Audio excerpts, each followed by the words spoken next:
जय भीम साथियों, हमारे साथ में डॉक्टर रितु सिंह के प्रोटेस्ट को समर्थन देने के लिए पहुंचे हैं। गिरफ्तारी तय है डॉक्टर सविता राय की। पूर्व सैनिक हैं। सर, कैसे देखते हैं डॉक्टर रितु सिंह के ऊपर होने वाले जुल्म के? बहुजन समाज की एक बेटी है। देखिए सर, संविधान में सबको न्याय का अधिकार है और डॉक्टर रितु को भी न्याय मिले, ये संविधान अधिकार देता है। इस देश की सरकार और न्याय किसी भी धर्म के तहत नहीं होता है, संविधान के तहत होता है। और पीड़िता का कोई धर्म और कोई जाति नहीं होती है, वो पीड़िता है और पीड़िता के न्याय के लिए जाति समाज कोई महत्व नहीं रखता है। महत्व रखता है तो न्याय महत्व रखता है, और हम न्याय के लिए कोई भी हो पीड़ित होगा उसके न्याय के लिए बढ़ चढ़कर हिस्सा लेंगे।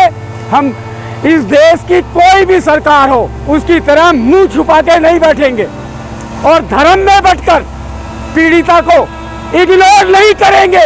हम उसके लिए न्याय के लिए लड़ेंगे और संविधान के तहत न्याय मिले और जल्द से जल्द मिले। जी, क्या आपको लगता है कि डॉक्टर रितु सिंह के मामले में सरकार कहीं ना कहीं जिम्मेदार है? बिल्कुल, सरकार जिम्मेवार है।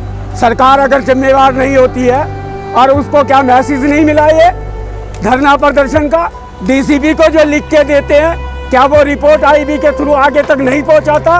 पहुंचाया हुआ है। और बड़ा ताजुब की बात है, G20 जैसा सम्मेलन हो रहा हो और एक देश की बेटी न्याय के लिए और जाति से प्रताड़ित किया गया है, वो एक महिला यहाँ पर धरने पे बैठी हो और G20 जैसे देशों का महासम्मेलन हो रहा हो, इससे बड़ी बेहूदगी बेशर्मिंदगी कुछ नहीं है।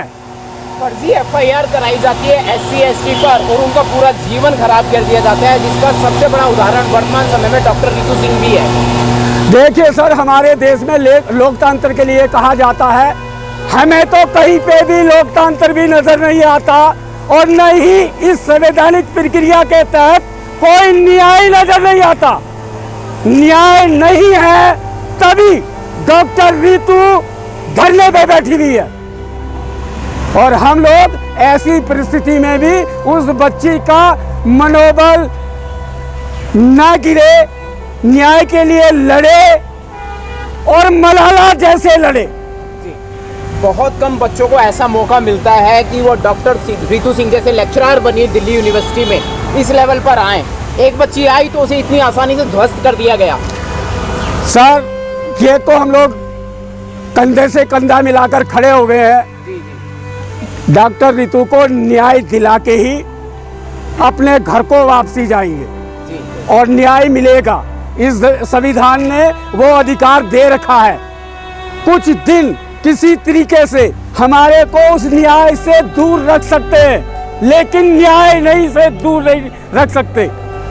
वो हम लोग करके दिखाएंगे और सरकार इस चीज के लिए कान खोल के सुन ले। ऐसा नहीं है कि केंद्रीय सरकार का ही दोष है, मौजूदा स्टेट गवर्नमेंट भी इस तरीके का कान खुल के सुन ले और फ्री प्रलोभन या कोई ऐसे देकर हमारे साथ अत्याचार में सहयोगी बनी रहेगी, हमारे समाज को चुप रखने में कोशिश करेगी। ऐसा नहीं होगा। दहशतगर्दी किसी न किसी रूप में लगातार बढ़ती जा रही है, खासतौर से स्टूडेंट्स पर या होनहार लोगों पर। जैसे डॉक्टर रितु सिंह का है उदाहरण, साथ में अंजलि हत्याकांड हुआ है, मनीषा बाल्मीकि हत्याकांड हुआ है, एजुकेशन को नष्ट किया जा रहा है। इस देश की राजनीतिक लोकतंत्र का विश्वास देकर हम लोगों के साथ संविधान से मिलने वाले न्याय को कहीं ना कहीं खंडित करने में लगी हुई है। किसी न किसी तरीके से हमारी शिक्षा को खत्म कर दिया और जो हमारे कुछ बच्चे हैं बच्चियां हैं, अगर वो शिक्षा की तरफ जा भी रही हैं तो उनको रोक रहे हैं। अगर वो शिक्षा ग्रहण कर वो अपने उत्तरदायित्व को निभाने की कोशिश कर रही हैं तो उनको किसी न किसी तरीके से न्याय के पटखड़े में फंसाकर उनको रोकने की कोशिश कर रहे हैं। आप खुद राजपूत ठाकुर समाज से हैं, और आप डॉक्टर रितु सिंह के समर्थन में पहुंचे, वो भी राजस्थान से आए हैं। सर, मैंने कहा ना, इस देश के संविधान के विरुद्ध जाकर अन्याय होगा, वहां पर हर जगह हर बच्ची के इंसाफ के लिए हम उस चीज के लिए बढ़ चढ़कर भाग लेंगे और न्याय, डॉक्टर रितु को न्याय मिलकर रहेगा। सर, पुलिस प्रशासन की क्या मजबूरी है और कॉलेज की क्या मजबूरी है जो है कि FIR दर्ज होने के बाद भी उनपे कई धाराएं भी ऐसी लगी हुई है, चार्जशीट दाखिल होने के बाद भी अभी उनकी गिरफ्तारी नहीं मिली। देखिए मैडम, वो संविधान ने अधिकार दिया है, लेकिन जो उस पद पर बैठा है उस पद के उत्तरदायित्व को निभाने में असमर्थ है। ऐसे लोगों को उस पोस्ट पर होना ही नहीं चाहिए। इस देश ने वो पोस्ट उनके बीवी बच्चे पालने के लिए नहीं बनाई, उसमें काम करने के लिए बनाई है, और वो ऐसा काम नहीं कर रहे हैं तो उनको उस पोस्ट पे होने का भी कोई अधिकार नहीं है। तो फिर उनकी गिरफ्तारी क्यों नहीं? आज 12 दिन हो गया जहाँ पर अनिश्चितकालीन धरना चल रहा है। मैडम, बुराई इतनी बड़ी बढ़ चुकी है जो अब वो उसके पतन की ओर जाने के समय आ चुका है।